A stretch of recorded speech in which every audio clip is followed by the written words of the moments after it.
Run, river, run, run through the hills. Run, river, run to the sea.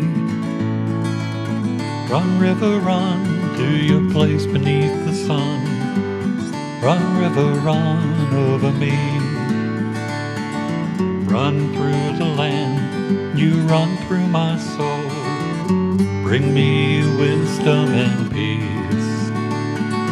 Run through all ages. Welcome to Meet My Guest. This is Jan Lewis, your host. Today we have Michael Maloney, and he is the CEO of the Horace Mann Educational Association in Franklin, Mass., and they help a lot of people with disabilities. Welcome, Michael. Thanks, Jane. And he has behind him a fantastic T-shirt. And what does that say again? You have the logo. It says Students for Hire, and we can get into that a little bit later Definitely. when we talk about autism. I found the article about, probably one of many, but about Mike Maloney in the Sunday Telegram. People around here know, if you're not from this area, the Worcester Telegram and Gazette is a biggie.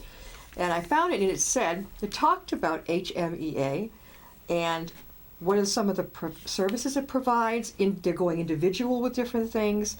How do you recruit staff? I don't know, where do you want to begin? Well, maybe I can tell you a little bit about Sure. the organization, and then there's three primary things that the agency does, and I'm interested. One is autism. We'll spend a lot of time on that. One is on the workforce. Mm-hmm. So who is it that works with people with autism and people with disabilities? And then how does technology wrap around all of that? So I can start with a little bit about HMEA. Yeah. So we began in 1961, and I wasn't around then. I wasn't working for HMEA then. But we were named after Horace Mann, mm-hmm. who was born in Franklin, where our office is. And he said, "Be ashamed to die unless you have achieved something for mankind." So at one time, Jan, 7,000 people with what was then called mental retardation were incarcerated in institutions. And that's where I started. The smells, people were given lobotomies, they were tied down, kept in solitary confinement. So along with other organizations, we helped that move from living in that squalor to living in the community. And now people with any form of disability, whether it be cerebral palsy, autism, Down syndrome, live with dignity and respect like you and I do. How did you get into this, Mike? Yeah, so I went to Woodstock.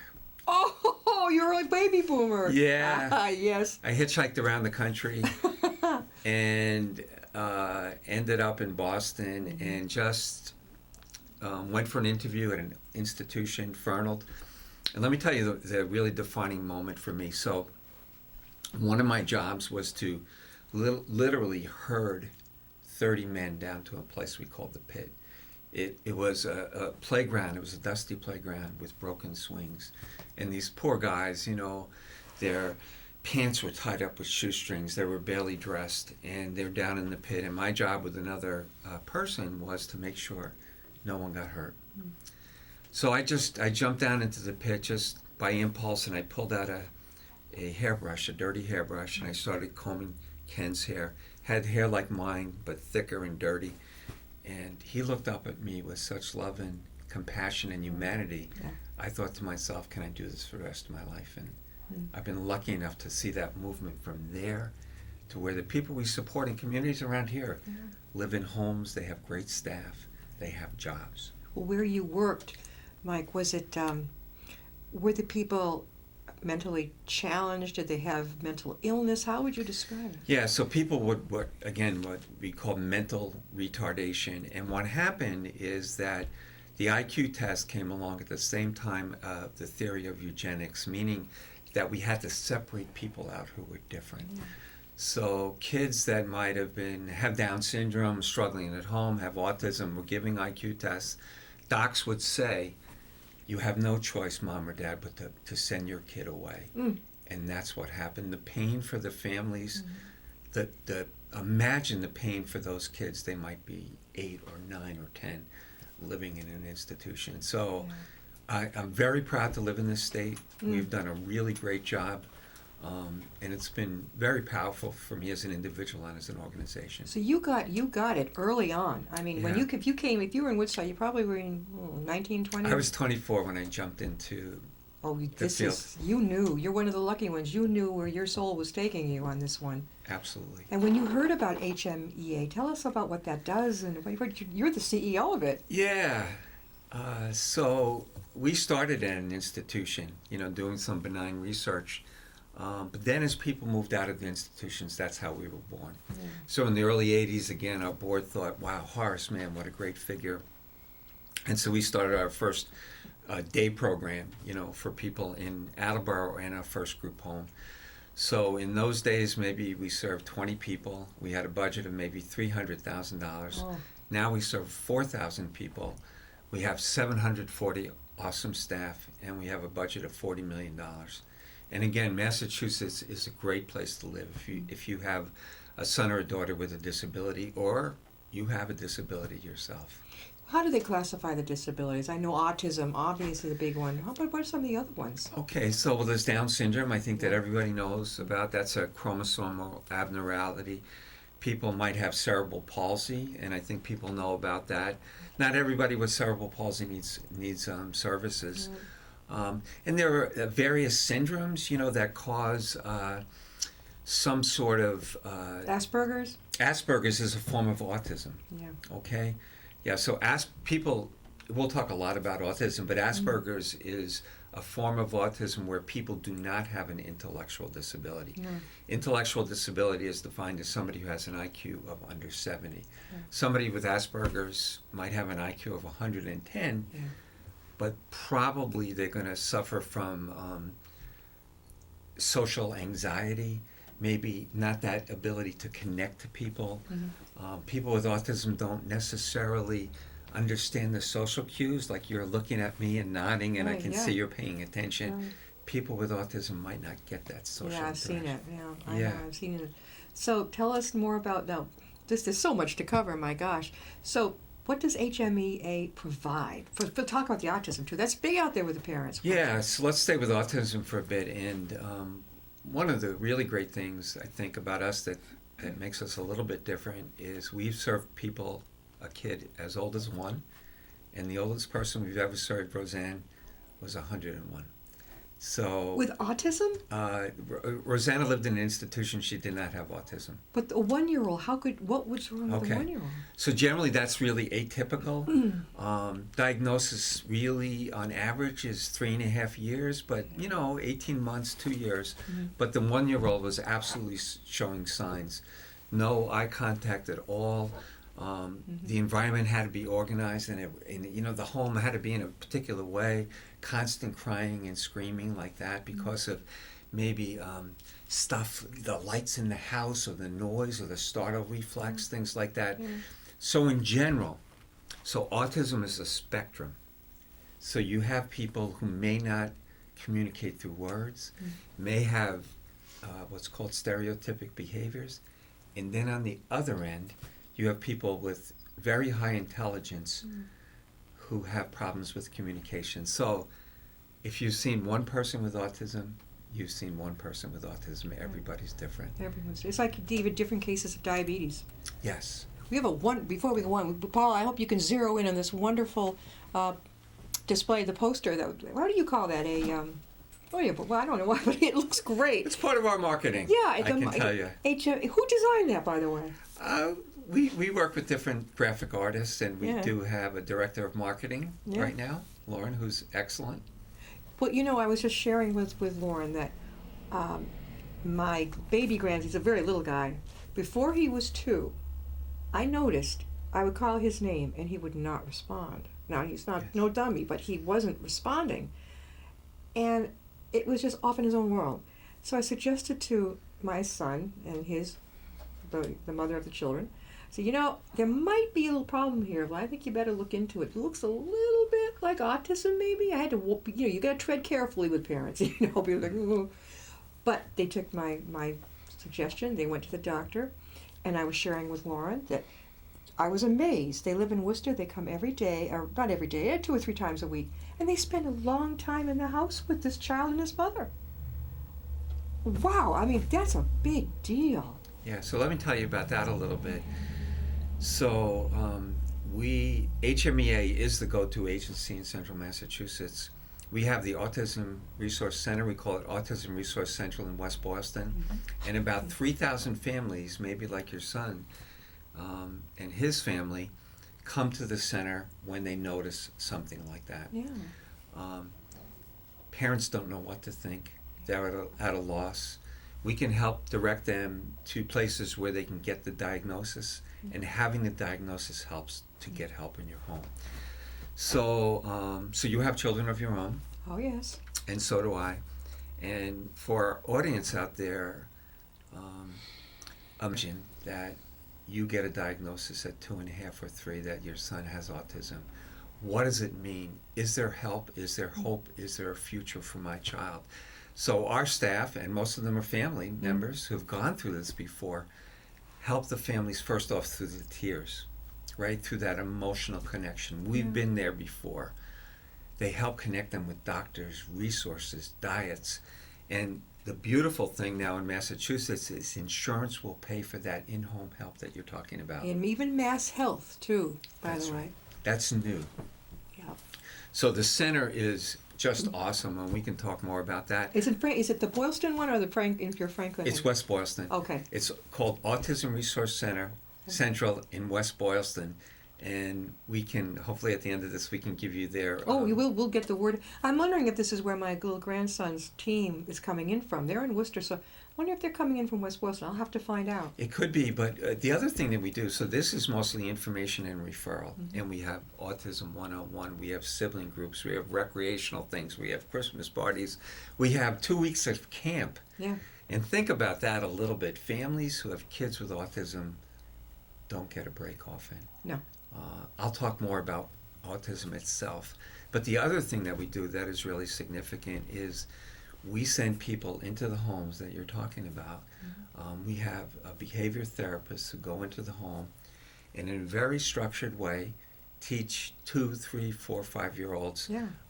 about how to communicate, how to label things, about getting that eye contact that you're talking about. Yeah. It's very, very intensive therapy, paid for insurance or by Mass Health, and we serve about 300 kids every week in their homes and in schools in the community. I'm surprised that he only started this, I don't know, less than a year ago, maybe?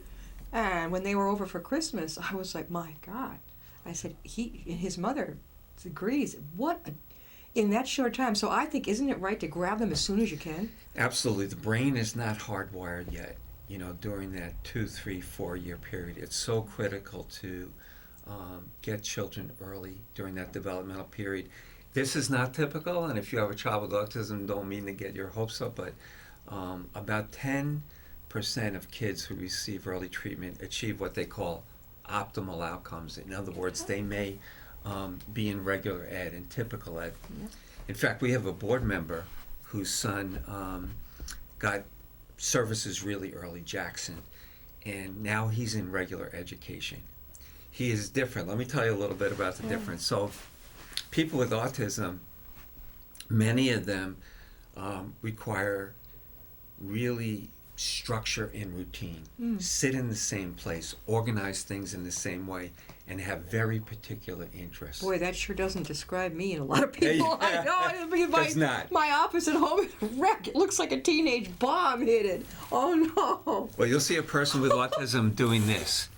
Perhaps. Everything has to be organized. But Jackson is a wonderful little kid.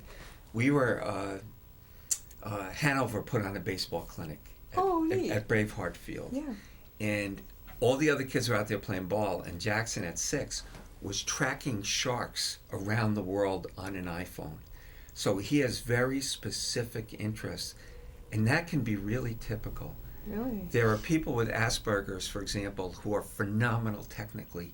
They can focus, they can see things that other people can't see, but they may not be able to do well in a work environment. Or socially. That's right. Maybe they don't want to eat lunch, right, with the folks. They're not going to be necessarily a great part of the team, but the skills. So it's identifying what people can do that's special, taking their strengths and not their deficits. 80% of people with autism right now are unemployed. Yeah. Yeah. Yeah. So I know. They join the rest of the world, the other part of the world that is unemployed too. Yeah. But let me tell you about something that we're doing that's really exciting. And again, I think it's about identifying what people are good at rather than talking about what they're not good at. So there is a group from Denmark called Special Eastern. It means the specialist.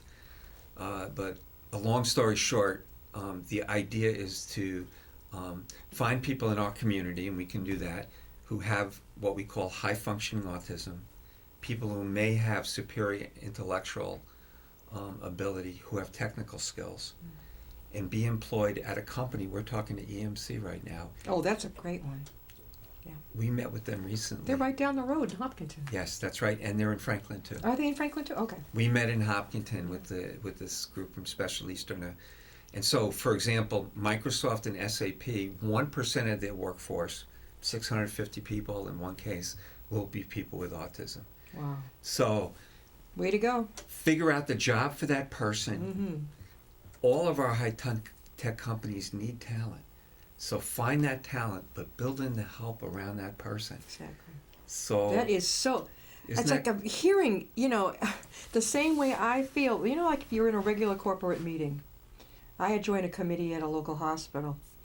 And you have so much talent. Everyone's different. It was all volunteers around the table.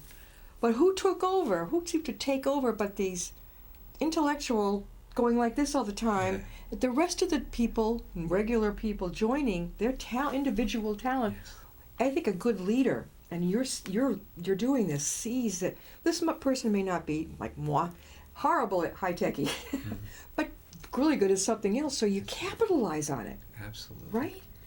Yes, there's actually, well, the autism community is really split on a lot of things because, again, it's such a wide spectrum. So some people prefer what's called people first language. Yeah. So I'm a person with autism. It doesn't define me. Then there are other people who want to be called autistic people because it's their autism, it's their specialness that they're really interested in. So the term we use today is neurodiversity. Brains are different, Jan. Your brain is different than mine.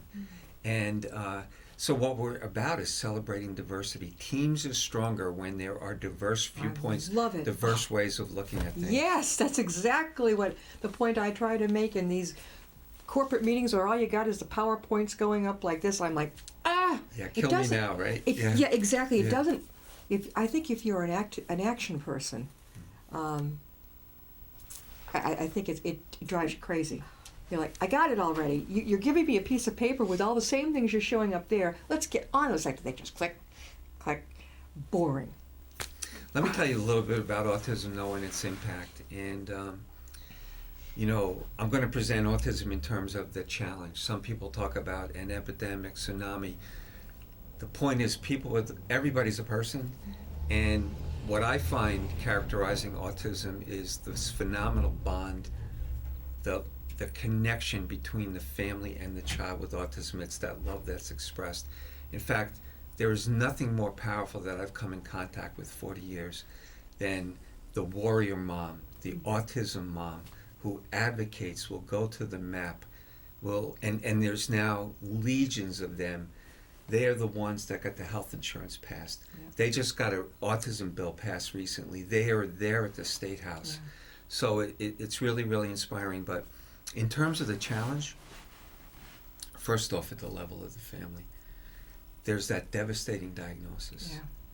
There is a sort of death of that idealized child. Then there's something called chronic sorrow where the other kids are on the soccer team or they're getting on the school bus. They're in the school play in 8th grade. They go to the prom.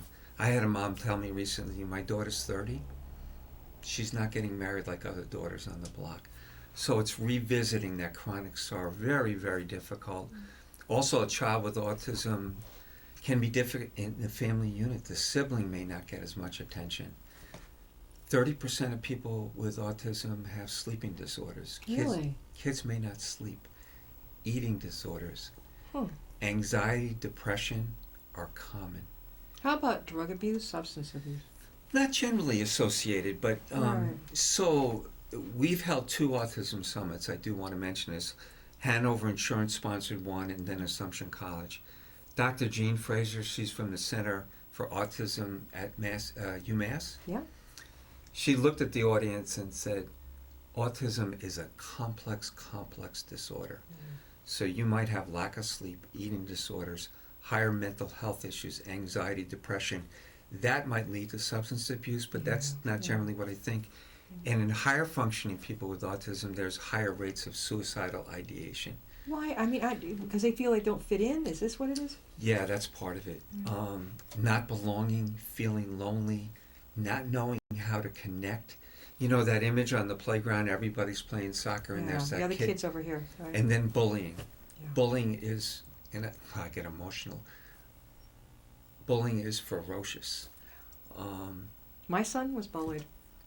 Yeah. Oh yeah, he wasn't autistic, but boy, his mouth would get him into trouble. So the other kids are going, "Arr." He's a boy. He wanted to take care of it like this, you know. But he would tell me about it, and I'm like, what do you do if the other kid's parent isn't disciplining them? It's horrific. So, you know the Ice Bucket Challenge, for example? Yes, I do. They did it right over here at the our fire station here. I think it was it for autism? It's for ALS. Yeah, okay. Research is what it's for. Yeah. But in one high school, what the kids did is they lured a kid with autism into the Ice Bucket Challenge, and they poured feces and urine on him, for example. So that's a really kind of a national disgrace story. God. But Where did this happen, Mike? Oh, I can't remember. In but Massachusetts? No, it's somewhere in the country. Yeah. But if you're different, if you don't fit in, particularly during the junior high and high school years, that can happen. So there is that loneliness, the isolation, 80% unemployment. But what we talk about is help, hope, and a future. So that's at the family level. At the level of the community, if a child can't receive services in the home community because there aren't enough children with autism, the school system doesn't have the experience. Yeah. A child might go to a school like the New England Center or the May Institute. Where are those located? New England Center's in Southborough. That's close, okay. The May Center is in Randolph, but they have programs all over the state. Right. But a program like that will cost $700,000 for a community. And then nationally, the spending right now is at least $200 billion a year, and projections are that it will increase fivefold by 2030. So we really need. Hillary Clinton just came out with an autism plan. And as advocates, this is not a political message, but it was really well thought out. Sure. We need to get a grip on this. Incidence is now 1 in 45 kids. It used to be 1 in 10,000, it's 1 in 45. What has happened? I was talking with Lauren before the show. Yeah. Where was all this? I was growing up, you were growing up, Lauren. What happened? Okay. Well, let me say one thing first about the 1 in 45, because it may not mean that much, but we're really big partners with EMC, and I'll talk about that a little bit. But we get to talk to them. They host our walk. We raise $200,000. But when I go to talk to 300 of their staff, I say, how many of you have children? 2/3 raise their hand. How many of you know a child with autism? 2/3 raise their hand, because it's the child in the Little League. It's the daycare. It's the kid they see in the supermarket, you know? Yeah. So it is really prevalent, and it's not just more diagnostic criteria. We see it. We see more kids with autism. With that said, I'm a CEO, I'm a manager, I'm not an expert. No one knows. There is a genetic component, for sure, that may be ignited, so to speak, by environmental conditions. What do they mean by environmental conditions? That's so vague. I know. I mean, you could be rich, you could be poor, and you still have somebody who has it, right? Yeah, it's definitely an equal opportunity syndrome. In fact, an interesting fact, in California for a while, the highest incidence was around universities. Really? But that's because college-educated people were picking up early signs. And in fact, in Silicon Valley, there are inordinate number of people with autism, maybe because of the profession, the tech type of thing. But so one mom told me, and I don't know if this is accurate, that there have been 30,000 new chemicals introduced since 1960. And I mean, this is different, but in Flint, Michigan right now, people can't even drink the water. Really? Yeah, Okay. it's on the news. All right. I didn't get that one. All right. Yeah. Oh. So many different things, and then there are environmental things. We don't know. The exciting thing about autism there is that now there is such focus, and if presidential candidates and the next president would focus, put more money into research, there are all kinds of possibilities for the future, but right now it's daunting. It is really daunting for the family, for the community of Upton, and for the country as a whole. Mike Maloney, he is the CEO of the Horace Mann Educational Association, Franklin, Mass., and it helps people with disabilities. Mike, how can people reach you in the center? Okay, so Autism Resource Central, it's www. I'm sorry, I have to get some help. Hang on. AutismResourceCentral.org. One more time, AutismResourceCentral.org. There is free help. So if you or anyone you know has any questions about autism in the world, please go to that website. You'll find the phone number. The director of the center has a 30-year-old with autism. She is probably the best autism resource center in the state. Our goal is simply to help. You may be lost. You may feel alone. Your child may be 18, they may be 20, they may need a job, but we're there to help you for a lifetime.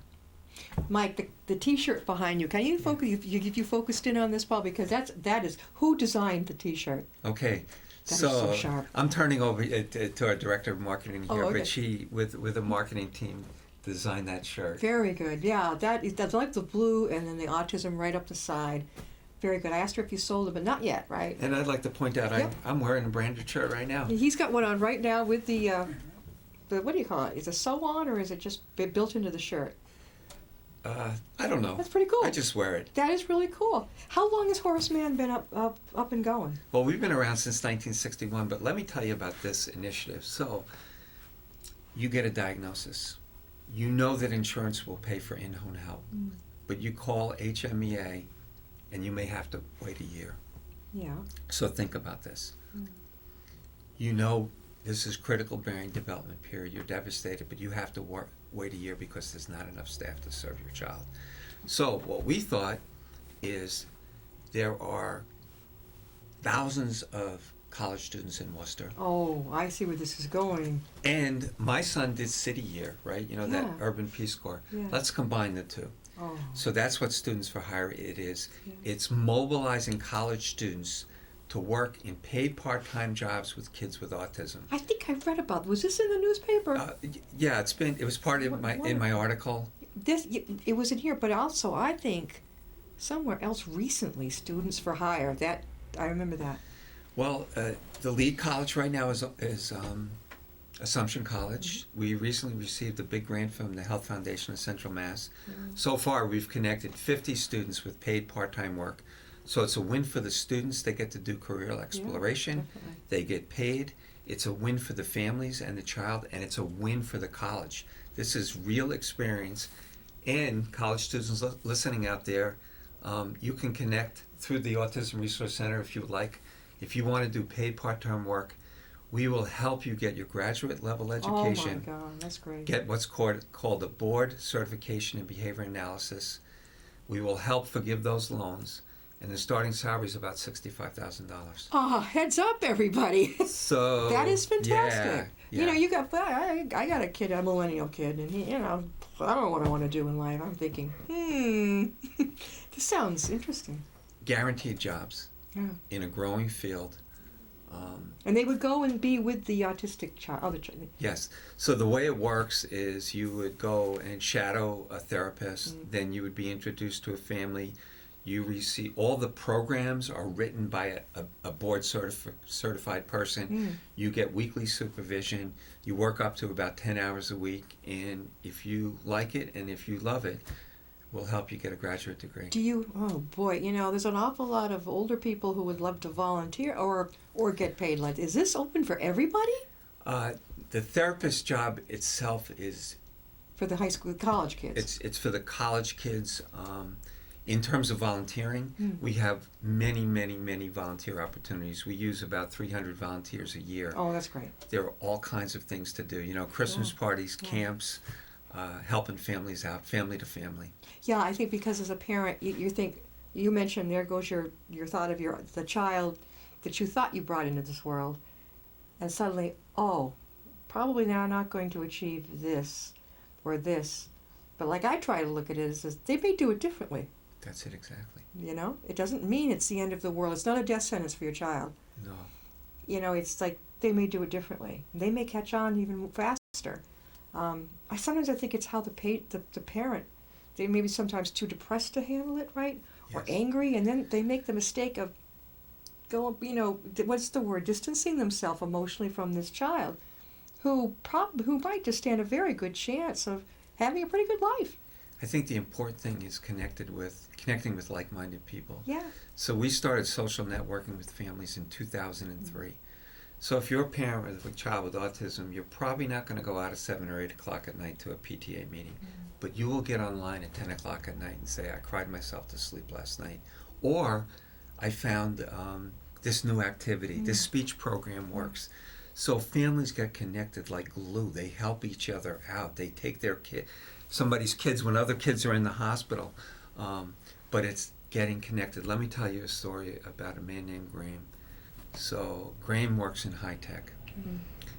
He was driving his 6-year-old son to his first Christmas party at the Autism Resource Center.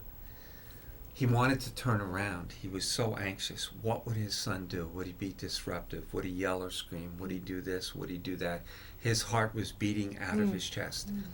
He walked into this party, and there were 100 other families just like him. There you go. His shoulders dropped. He went into the men's room. He wrote this in a blog. Yeah. And he started to cry. Yeah. I don't feel alone anymore. No. I'm not alone. And now his son is, I think, 14 to 15. Yeah. He's a cool kid. We've come a long way, and there's so many opportunities.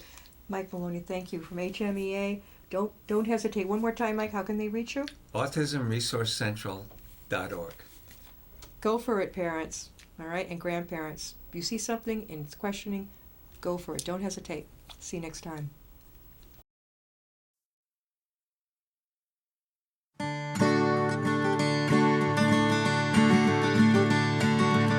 Run, river, run, run through the hills. Run, river, run to the sea. Run, river, run to your place beneath the sun. Run, river, run over me.